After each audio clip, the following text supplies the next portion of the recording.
Today we shall reflect on the life of St Mark the Evangelist.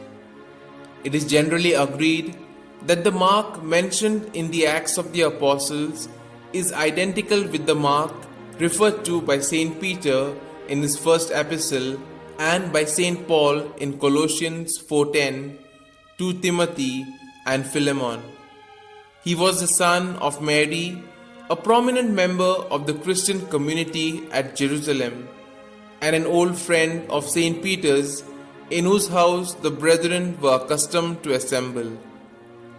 We first hear of Mark when Paul and Barnabas take him along to Antioch in the year 46, and then on the first apostolic journey to Cyprus. Here Mark separated himself from Paul and Barnabas and returned to Jerusalem on account of certain disagreements.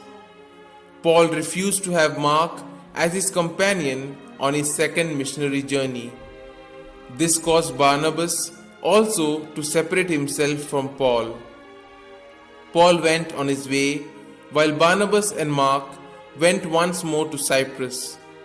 But soon after, Mark and Paul resolved their differences and became friends again. Around the year 60, Mark was in Rome with the great apostle, preparing to return to the churches of Asia Minor, where he had become well known in the interim through his own apostolic labors. It appears that he also evangelized the region of Aquileia at the northern extremity of the Adriatic, whence the inhabitants fled some 400 years later at Attila's approach and founded the famous lagoon city of Venice. Mark is considered a great patron saint of the city, his body having been stolen from Alexandria, Egypt by Venetian soldiers in 815, and in Venice it has rested ever since under the high altar of the magnificent basilica named after him. Mark seems to have gone to Egypt from Aquileia, and there he founded the See of Alexandria.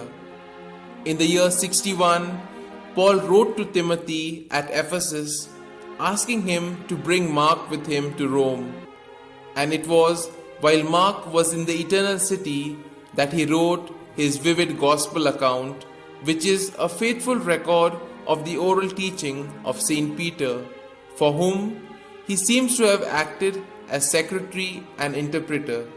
An ancient tradition claims that this second gospel was at the request of the Roman Christians, originally written in Greek. St. Mark is the patron of notaries and is invoked against lightning and hail.